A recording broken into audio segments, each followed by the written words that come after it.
This video is a continuation of our notes for section 2.1, and we are going to start on page 2 with number 4. And we are starting with a word problem, so let's talk about the key words in the word problem. The word problem is, the same number of guests are seated at each of 12 large tables. There are 5 guests sitting at one small table. Write an equation to represent the total number of guests T and the number of people X at each large table. If there are 113 guests, how many are seated at each large table? So our first task is to write an equation. So some key words to look for in equations are the words per or each. So I see the word each here, each of 12 large tables. So if I were to draw a picture, I could make a picture of 12 large tables. So 5, 6, 7, 8, 9, 10 large tables, 11, 12, and then one small table. So I'll put a little small table there. And there are 5 guests at the small table. So 1, 2, 3, 4, 5 guests there. We don't know how many are each large table, but since they're the same size, we are told that the same number of guests are seated at each. So I'm going to put an X in each one of those because we don't know how many there are. So there are 12 X's that I'm drawing now. So that means that we should start with 12 times the number of people at each table, X. Then we add the 5 people at the small table, and that should equal the total number of guests. So there's an equation for the total number of guests. And now let's figure out how many are each large table if there are 113 guests at the party. So there are 113 guests. That's the total number. So we're going to put 113 in for T. And then I'm going to just copy down the problem and solve it. So I'm going to subtract 5 from each side. I drop down the 12x. The plus 5 and minus 5 cancel. And 113 minus 5 is 108. And the next step would be to divide both sides by 12. So x, which is the number of guests, equals whatever 108 divided by 12 is, which is 9. So our answer is that there are 9 guests at each large table. Let's move on to number 5. Now, if we think about the 6 steps that I talked about on the previous video, the first thing that we're going to do is use the distributive property. We don't need to do that here. The second thing we do is combine like terms. So we have 4x plus 7x on the same side of the equal sign. So draw that line. If you have x's on the same side, we're going to combine them. So 4x plus 7x combines to 11x. So now I have 11x equals 132. The third step is to get rid of addition and subtraction, it's to get the variables on the same side, which I do have. The fourth step is to get rid of addition and subtraction, which I don't have any of those.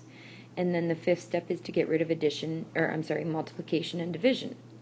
So I need to get rid of this multiplication that I have between 11 and x, and I do that by dividing both sides by 11. And the result, 11 divided by 11 is 1. So I get x equals 132 divided by 11, which is 12. And that is the solution to number 5. Let's move on to number 6.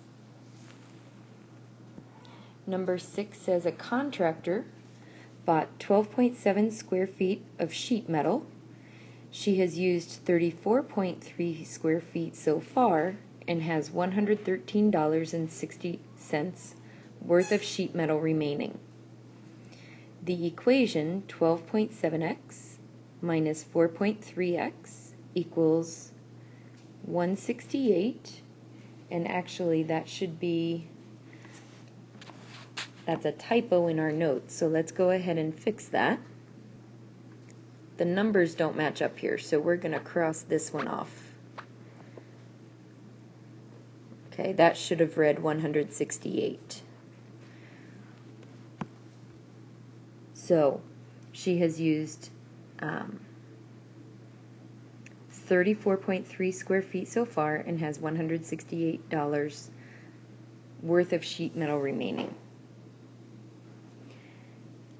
So we're going to use this equation and we're going to solve it to find out the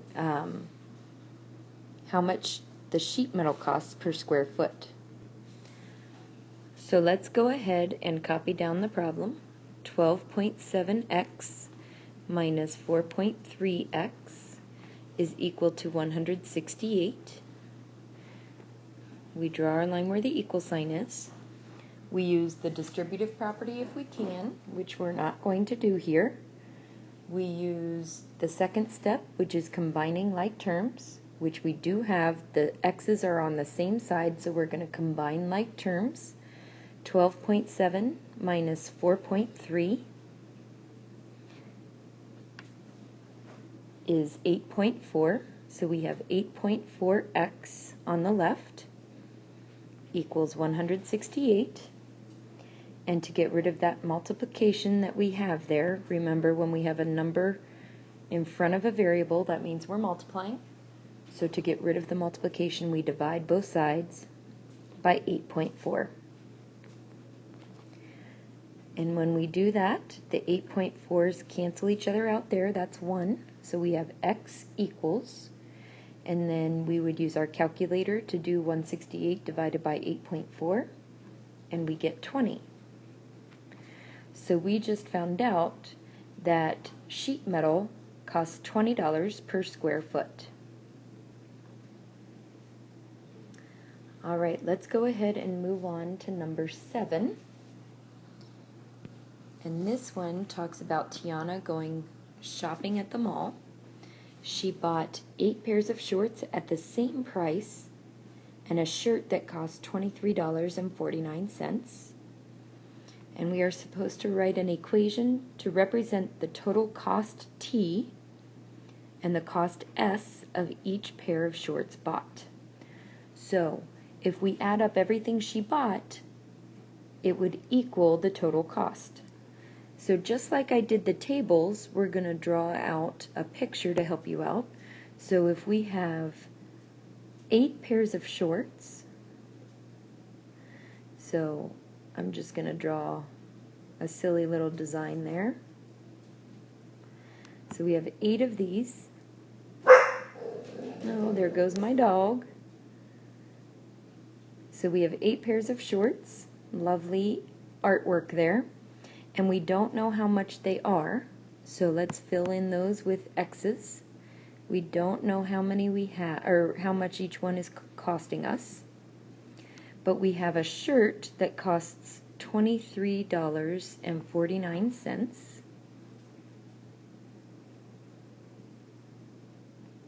So this is $23.49. So if we add up all of those, we get the total cost. So let's put that into an equation.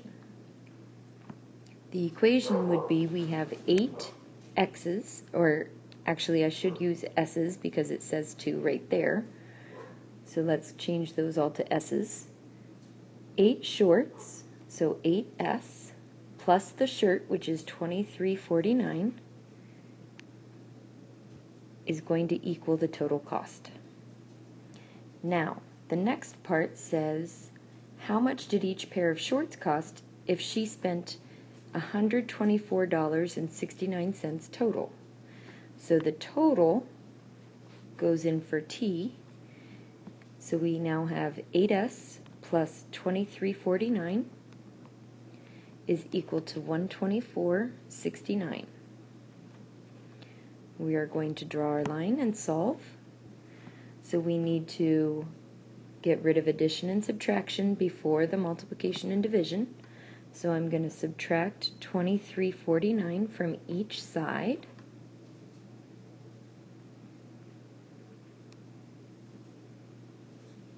Drop that 8s down. The 2349 cancels because one's positive and one's negative. And 124.69 minus 23.49 is $101.20. The next step to get s by itself is to divide both sides by 8. So since I'm running out of room, I'm going to move this right over here. So s is equal to whatever $101.20 divided by 8 is. You would use a calculator to do that, and you get $12.65. So that tells us that each pair of shorts cost $12.65. Alright, we only have one problem left on this page, and that requires us to combine like terms and solve from there. So we have 7x minus 3x minus 19. So we're going to draw our line. We're going to combine like terms because there's no distributive property to do yet. So combining like terms means I'm going to combine the 7x minus 3x, and that gives me 4x. So now I have 4x minus 19 is equal to 9. I need to get rid of addition and subtraction next, so I add 19 to both sides, and I chose adding 19 because it was minus 19 up here, so those two equal 0 when you add them. So now I have 4x equals 28, and my last step is to divide both sides by 4. So I'm going to divide by 4 here, and I'm going to divide by 4 here, and again I'm running out of room, so I'm going to bring it over here. So 4 divided by 4 is 1, so I get x equals 28 divided by 4, which is 7. So x equals 7 is the solution to number 8.